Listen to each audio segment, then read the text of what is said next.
Hello everyone. तो आज हम नेट ग्रिड के बारे में पढ़ने वाले हैं। द हिंदू में ये आर्टिकल जो था अपीयर हुआ था। My name is Prince Luthra, all India rank 577। और चलिए इस टॉपिक को डिस्कस करते हैं। तो नेट ग्रिड जो हमारा एक प्रोजेक्ट है जिसकी फुल फॉर्म है नेशनल इंटेलिजेंस ग्रिड। देखिए ये जो प्रोजेक्ट है ये मिस्टर पी चिदम्बरम के टाइम पे स्टार्ट किया गया था और अभी मिस्टर अमित शाह जो अभी हमारे होम मिनिस्टर है इनके टाइम तक इसे अब कोशिश करी जा रही है कि जल्दी से जल्दी इंप्लीमेंट कर दिया जाए। जो इनिशियल बजट था नेट ग्रिड का, that is national intelligence grid का, वो 2800 करोड़ था। और इसके थ्रू हमने करना क्या था, बेसिकली नेट ग्रिड के थ्रू जो हमारी यहाँ पे एजेंसीज हैं जैसे इंटेलिजेंस ब्यूरो है, रिसर्च एंड एनालिसिस विंग है, ये डेटा एक्सेस कर पाए। और यहाँ पे नेट ग्रिड के पास डेटा कहाँ से आएगा, वेरियस एजेंसी से, जैसे कि टेलीकॉम है, रेलवेज है, एयरवेज है। ऐसी 21 एजेंसीज थी जिससे नेट ग्रिड जो है वो डेटा यहाँ से उठाएगा और फाइनली वेरियस एजेंसीज को जो है वो डेटा एक्सेस कराएगा।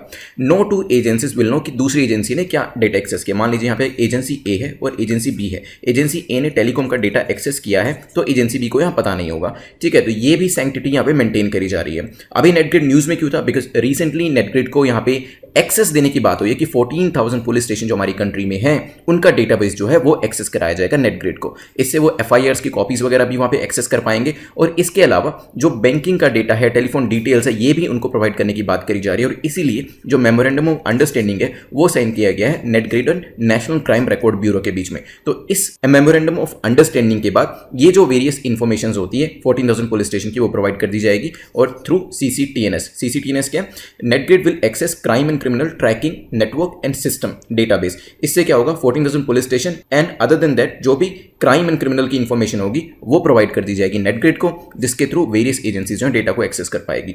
अब एक पॉइंट ऑफ कंटेंशन क्या है, देखिए जब भी मेंस में आंसर आता है, जब मैंने अपना एग्जाम क्रैक किया था तो इस तरीके से ही आंसर किए थे। आप कह सकते हैं it's a simplistic way of explaining it. काफ़ी सारी और चीज़ों का भी ध्यान रखना पड़ता है ज़्यादा अच्छे मार्क्स लेने के लिए, but it should be like this. Introduction देते हैं आप 2 लाइन के अंदर, देन हम कुछ उसकी एडवांटेजेस बताते हैं, जो भी टॉपिक है उसकी पॉजिटिव साइड्स अप साइड्स बताते हैं, देन उसको क्रिटिकली एनालाइज करने के लिए उसकी डिसएडवांटेजेस भी बताते हैं, एंड देन आप उसे कंक्लूड कर देते हैं। Now this is the simplistic way of explaining it. Further mains के अंदर अच्छे मार्क्स कैसे लाने हैं वो मैं आपको दूसरे वीडियोस में बताऊंगा, बट यहाँ पे इसको बताने का रीज़न यही था क्योंकि NCRB जो नेशनल क्राइम रिकॉर्ड ब्यूरो है ये सेंटर के अंदर आता है।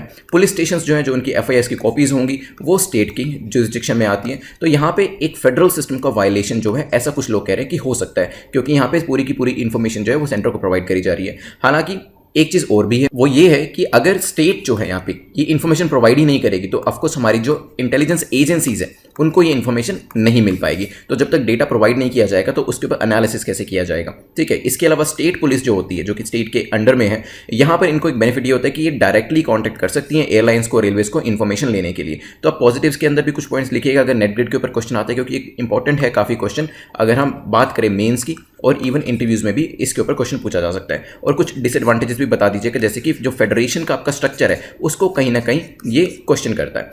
देन आप बात करते हैं न्यूज़ में और क्या चीज़ थी। देखिए 2020-21 के बजट के अंदर हमने बात करी थी, ये भी एक पॉइंट ऑफ कंटेंशन है, आप इसे एडवर्स साइड में लिख सकते हैं कि 283 करोड़ एलोकेट करे जाने थे इस पर्टिकुलर प्रोजेक्ट के लिए, लेकिन सिर्फ 52 करोड़ ही जो 2020-21 का बजट है उसके अंदर किए गए, which is around 1/5 of the money. अगर आप 1/5 ऑफ द मनी दे रहे हैं तो डेफिनेटली नेट ग्रिड को आप कैसे आप पिक्चर में लेके आएंगे। इतने टाइम से आपने देखा है मिस्टर पी चिदम्बरम के टाइम से ये चल रहा है और अभी मिस्टर अमित शाह के टाइम तक भी ये कंप्लीट नहीं हो पाया, क्योंकि इसमें मेजर एक्सपेंडिचर्स जो है वो कहाँ कहाँ होंगे। सॉफ्टवेयर जो इसके अंदर डेवलप करना पड़ेगा, इंफ्रास्ट्रक्चर डेवलप करना पड़ेगा, डेटा सेंटर्स जो है 2 डेटा सेंटर्स बनाए जा रहे हैं, एक दिल्ली में बनाया जा रहा है, एक बेंगलुरु में बनाया जा रहा है। तो डेफिनेटली इसके लिए पैसा तो चाहिए होगा, और अगर आप एलोकेशन नहीं करते हैं तो इसको क्रिएट करना काफ़ी मुश्किल हो जाएगा। तो ये जो चीज़ें थी हमने पढ़ी। अब आई थिंक अगर नेट ग्रिड के ऊपर क्वेश्चन पूछा जाता है तो आपके लिए आंसर करना इसका काफ़ी आसान होगा। तो हमने क्या पढ़ा कि बजट एलोकेशन अच्छे से नहीं करी जा रही है क्योंकि जो इंफ्रास्ट्रक्चर क्रिएट करने के लिए पैसा चाहिए उतना अवेलेबल नहीं कराया जा रहा है।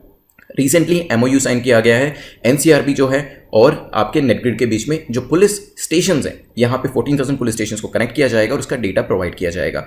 देन हमने देखा था नेट ग्रिड NCRB जो MOU हुआ है, इससे जो इंटेलिजेंस एजेंसीज हैं वो डेटा एक्सेस कर पाएंगी और इसके अंदर जैसे IB है, RAW है, नेट ग्रिड के थ्रू 21 एजेंसीज का डेटा जो है उसको मिल जाएगा। 250 करोड़ का बजट था, मैंने आपको बताया था कि मिस्टर पी चिदम्बरम के टाइम पे स्टार्ट हुआ था और अभी भी इसको इंप्लीमेंट करने की बात करी जा रही है। होपफुली 2020 तक इसे इंप्लीमेंट कर दिया जाएगा। Thanks for watching this video, have a nice day.